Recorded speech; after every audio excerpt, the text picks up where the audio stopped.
Watch this.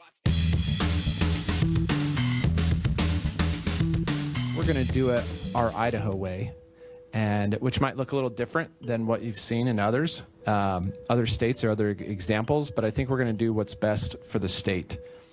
How many Idahoans does it take to run a government agency? And does it really cost that much for state employees to travel? Idaho's DOGE task force is digging into those questions to make the Gem State's government more efficient by next year. It's not uncommon for wildfires to leave burn scars that stick around for years. I mean, it was just such an ominous, horrible feeling at that point because I knew that those guys were out there. But there are also other scars that are still fresh. Today, we're revisiting the fatal Point Fire in Kuna that fundamentally changed those involved and the way fires are fought today. Despite the public flameout of its leader, DOGE, or the Department of Government Efficiency, is still a thing in D.C. And just weeks before Elon Musk estranged himself from the Trump administration, and days after the end of the legislative session here in Idaho, well, Idaho lawmakers decided to create their own version. At least the leaders of the majority party decided the Idaho DOGE task force was a good idea, despite a House bill that failed to make it happen during the session. The goal to eliminate government waste, as you can imagine, and they would meet every once in a while to decide what that waste might be. Well, Friday was their first get-together, and Aspen, you were able to listen into what they discussed on that first meeting. Yeah, a lot of first meeting things, procedures, what are their priorities, a look at the departments as they are right now. But Idaho officials say what comes out of this task force could be the largest reconfiguration of government for the Gem State since the early 1970s. Back then, there was a proposal from the former governor, Cecil Andrus, to make it easier for Idahoans to find what they needed from each department. A joint resolution ended up taking the 268 agencies at the time and putting them under 20 different departments. This time around with the DOGE task force, it wasn't created to make it clearer which agencies and departments do what. Instead, a focus more on the number of state employees and where our government can save money. They have three main priorities at the forefront in order to do that. Looking at agencies and divisions and departments for reduction, consolidation, or elimination. Second, looking at state employees for efficiencies and other things. And third, looking at state travel. This task force says other concerns are sure to come up, and they are asking the public to be a part of that conversation. There's been a public input portal created for Idahoans to voice their concerns on what they think needs to be addressed about government waste, duplication, or inefficiencies. You can submit these ideas anonymously if you'd like. The committee did take public comment Friday. Many of those who spoke were excited about the task force and its potential, while other members of the public question if DOGE will solve problems or just recycle them. Let's say a state entity gets $10 for the fiscal year. So if they only use $8, instead of turning back the extra dollars, many entities will find a way to spend the extra $2 to keep their lights on budget. And I think that can be changed, in my opinion. Idahoans deserve to know if this is genuine reform or just another bureaucratically delay, while real waste goes unaddressed. The committee also heard from the former Chief Transformation Officer from the state of Arkansas, Amy Fetcher, who shared how Arkansas approached this DOGE task force differently and identified government waste several years ago. This committee's goal is to meet monthly, Brian, leading up to the 2026 legislative session and have some proposals or recommendations in time for that. First of all, did that gentleman say Idahoans? Is that what I thought? Okay. Yes, and he was on Zoom, which is why you couldn't see him talking there. But yes, he did. Idahoans, let's make that clear. Yes. Okay, so is this supposed to be a bipartisan task force? I think there's only one Democrat on it. There is one, correct, yeah. That's not true representation of what's happening in the state legislature. And my other question is, isn't that their job as a legislative body, is to prevent kind of this swelling of government? Yeah, and I think that idea came up when the House bill was moving through each floor as well, is that's our job, why do we need a bill to pass this? And so they didn't pass the bill, but we have a task force anyway. All right, exactly. We'll keep an eye on that. Thank you very much, Aspen.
lot of it is as clear as if it happened yesterday. So, and I guess I'll probably carry that the rest of my life. Doyle McPherson isn't the only one who can say that. It's not unusual this time of year for thunderstorms to pop up across southern Idaho, bringing dry lightning and the danger of wildfires. On July 28, 1995, that's exactly what happened. At least a dozen wildfires sparked across Idaho's high desert and the Boise foothills. But one of those fires left a lasting impact in more ways than one, still felt 3 decades later. 7 miles south of Kuna, right along the road to Swan Falls, the cheatgrass and sagebrush aren't the only reminders of what happened here 3 decades ago. 2 names stand out on a stone monument. 2 lives lost in a cascade of catastrophe. 650 information, the wind is trying to change, so make sure you stay in the safe area. At first it was just a small fire, and then when the winds rose, it was just like, it just took off. The summer of 1995 was like many others. It was kind of inevitable, you know, things had been so hot and so dry. But it was a late July night, unlike anything they'd ever seen. Yeah, it is out of control. We got approximately to Swan Falls Railroad crossing when I heard Bill say, we're surrounded by fire, our engine quit, we need help. And that was the last I heard from him. The last words of 2 Kuna volunteer firefighters. Not going to let us out of here, and we're surrounded by fire. The truck has been overtaken. Will last forever for those who heard them. Because it was purely the night from hell. Doyle McPherson. Dispatch request another engine company or 2 and any additional squads that are available from anywhere. Was a volunteer captain with Kuna Fire and responsible for overseeing the new guys, Bill Buttram and Josh Oliver. He had displayed good reasoning and good ability and desired to be a career firefighter. Josh Oliver was just 18, but Bill Buttram was 31 and a fairly new father. We learned how to play pinochle with Bill and his wife at the time. Doyle remembers when they got the call that day. Yeah. What'd you think? Just another fire. One of several sparked by lightning that July 28th, a Friday. Black Friday. Jake Putnam was a reporter at KTVB and got called in to cover them. The problem was that was a really wet spring, and so the cheatgrass was almost up to the knees. Jake certainly had experience reporting on fires, but he had no idea what he'd run into south of Kuna. It was absolutely one of the scariest days that I ever worked. According to the investigation, right around 6:30, Ada County Dispatch got a call about a lightning strike starting a fire near Swan Falls Road. The Bureau of Land Management sent 5 engines, a bulldozer, and a water tender. Just after 7, BLM requested help from the Kuna Rural Fire District. Captain McPherson jumped in brush truck 620, along with Oliver, and Buttram in the driver's seat. At 7:30, they met up with BLM personnel. 2 other Kuna volunteers, Michael Law and Robert Black in truck 622, and another water tender, about 1,000 feet from the northeast perimeter along Swan Falls Road. And there, Captain McPherson briefed his men. They were to go up, join in with BLM, and they would be taking orders from them, and to stay together. I probably told them that 3 or 4 times, and you guys stay together. He also reminded them, if there's trouble, get to a safe zone. That would be the black burned areas. Captain McPherson would stay with the water tender on Swan Falls Road. At that point, the fire was relatively small. Well, initially they pegged it at about 80 acres maybe. So 622 and 620, with Buttram and Oliver, worked the perimeter, slipping past 2 BLM trucks to spray water on flare-ups. The procession reached the southeast corner by about 8:15. And they had a line around the north side of it, and the dozer was starting in on the south side, and things were going good. And I just hear BLM on the scanner. We got a fire here, we got a fire here, we got this one knocked down. They were able to hold the point fire to about 120 acres. And we hear the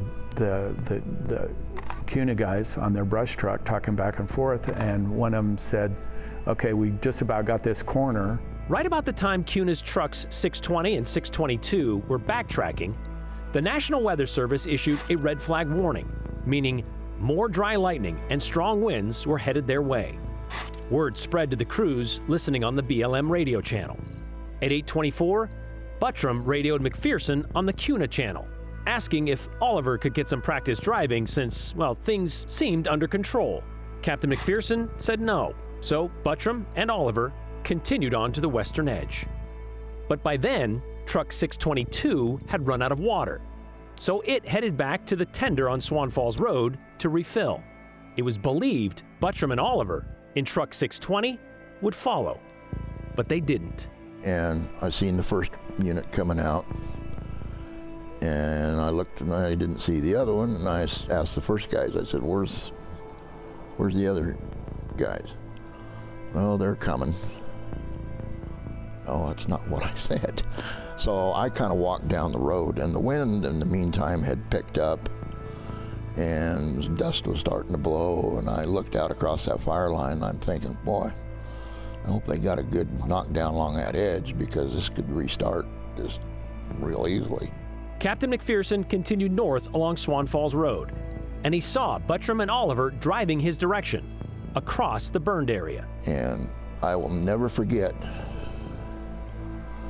as I walked down the road, I could see those two guys coming out, and I remember Josh Oliver, he had this big toothy grin smile, like, yeah, we kicked that fire's ass, you know, and I can still remember that clear as if it happened yesterday. But before he could scold them for not sticking together, McPherson remembers, the storm moved in and the winds picked up, gusting to 40 and 50 miles an hour out of the south. Really strong. I mean, you couldn't hardly stand up in it. It was so hard. Immediately, you couldn't hardly see across the street because of the dust and residual smoke from the original burn.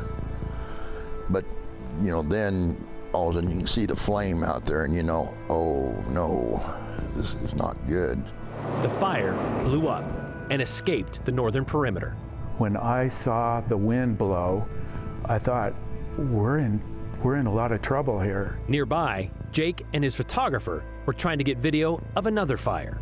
And this superheated air is really, it was like sticking your head in an oven. And it was intense. I mean, you could feel it on your skin. The flame lengths went from 3 and 4 feet high to almost 15 feet. So if you can imagine your living room, 15-foot high flames coming right at us, and we booked and we were running. They made it to their car and drove away. And I remember looking out the rearview mirror and seeing the fire curl over the road. We even could see a fire twister. But the whole time I'm hearing on my scanner and on the rig scanner, I'm hearing these guys fight this fire. What nobody heard, whether it was panic or poor visibility, was why truck 620 inexplicably turned north and left the burned area behind. McPherson says he remembers hearing the truck bouncing along as it picked up speed. And so they were trying to outrun it, I guess. They must have recognized that the fire was coming behind them, and they were trying to outrun it. Except truck 620 wasn't going to let them. At 8:49, Buttram got back on the radio. "We're on the north line, Doyle. We got fire coming hard. This thing has died." Truck 620 had stalled about 300 feet from Swan Falls Road. They think that fire was so hot and moving so fast that it actually took the oxygen out of the air. And being gasoline powered, you have to have air to combust the gasoline. And you heard them on the radio? Yeah, they started screaming on the radio that it wasn't going to let us out. I couldn't see them, and I was asking them, "Where are you at?" And all they could say was, "It ain't going to let us out of here. This thing has quit. It's not going to let us out." 2 minutes later, Buttram could be heard yelling, "We're surrounded by fire. The truck has been overtaken by fire." We can't get it started, yelling. And that's a hard one. I can still hear that. That was the last anyone heard from Buttram and Oliver in truck 620. And it wasn't but just a few seconds. I heard the wind-up siren on the old truck. She went and held there for 30 seconds maybe, and then it just went click, like you shut it off. But that wasn't the end of the firefight. You know, I knew in the back of my mind that we'd lost 2 guys and a unit, but I had all these other people's lives that were right here in my hands now that I have to worry about. I can't help these guys anymore. I've got to worry about keeping all these other people out here and their property safe. That's not to say a rescue effort wasn't underway. It would just be a bit.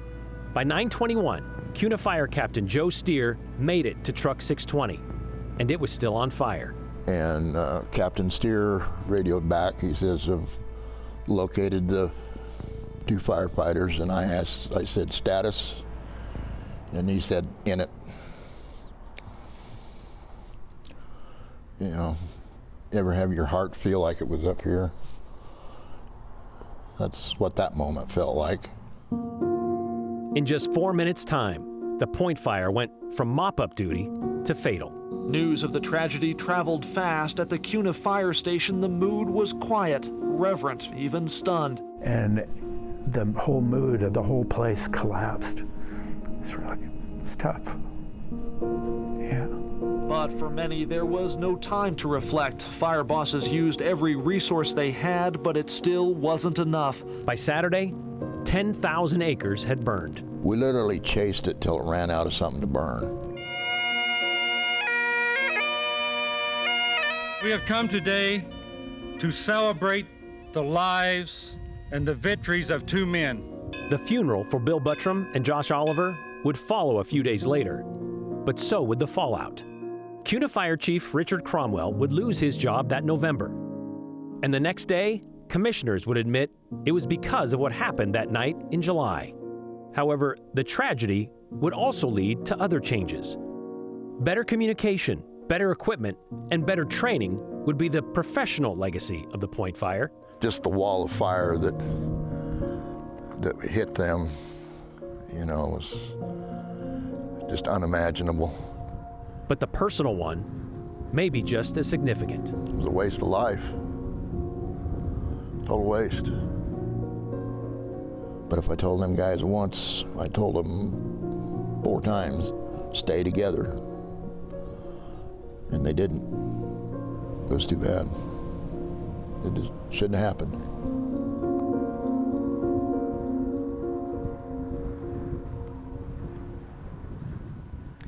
Well, the odds were stacked against Bill Buttram and Josh Oliver. The brush truck they were driving was a 1955 Army surplus truck with a history of engine problems. In fact, that night they were complaining about it overheating. The red flag warning went out to those only on the BLM radio channel. And according to Doyle McPherson, Truck 620, they did have a radio, but it can only get 1 channel at a time. And according to the incident report, the BLM incident commander didn't have the CUNA channel programmed in his radio. So following the Point Fire, in November of 1995, CUNA overwhelmingly passed an $850,000 bond for a new fire station and a new pumper truck after voting down a similar bond in 1991. CUNA Fire is now mostly full-time employees and an annual budget of $6 million. BLM implemented 23 changes of their own on how to do things, including communications. For example, these days, all Ada County fire departments use the same radio frequencies. At the time, there were no standards for training. The 3,400 firefighters across Idaho, every single one of them, every rural department, they did things their own way. Now, every firefighter has to have both basic and wildland firefighting certifications before they even go out to a fire. There were also a couple of lawsuits filed by Buttram's and Oliver's family. In February of 1999, Judge Lynn Windmill ruled BLM was only 35% responsible for the deaths, so the agency was ordered to pay $875,000 to the families. The judge said CUNA Rural should bear the brunt of that responsibility, though, since it did put 2 rookie firefighters together in harm's way and didn't disclose that fact to BLM. But CUNA Fire was immune from a lawsuit because of workers' compensation rules.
Another day, another round of active weather and likely more dramatic skies across eastern Oregon and southwest Idaho. Once again, we're seeing those storms firing off around Baker City and rolling from southwest to northeast across the Owyhee Mountains. Look at this outflow boundary stretching miles from the center of that storm. Winds so far are light across the Treasure Valley. That would be the biggest impact I'd expect from those storms to the south. So another day where those storms will likely surround the Treasure Valley, may not actually make it into the valley, but still keep your eye trained on the southern sky if you have outdoor plans today, as we'll likely continue to see those storms firing off through sunset. Looking ahead to tomorrow, a warm start. In fact, by 9 o'clock tomorrow, we're into the 70s, reaching for those mid-90s. Plenty of sunshine on deck, but also another round of active weather likely for eastern Oregon and the central mountains on Tuesday. High temps tomorrow reaching for 100 in the Treasure Valley. We'll be in the 80s in the mountains with some active weather through sunset. Rinse and repeat for Wednesday. Then we do see a cool down coming in to kick off August. We'll be in the low 90s by Friday.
Well, Bob wants to know how Idaho's DOGE task force can be bipartisan if there's only one Democrat. Well, there's 33% of the legislature is Democratic, 12.5% of this task force is Democrat. So it kind of is pretty accurate to what's happening in the State House. We'll see you back here tomorrow. Continue with us and watch free now on the KTVB Plus app everywhere you stream.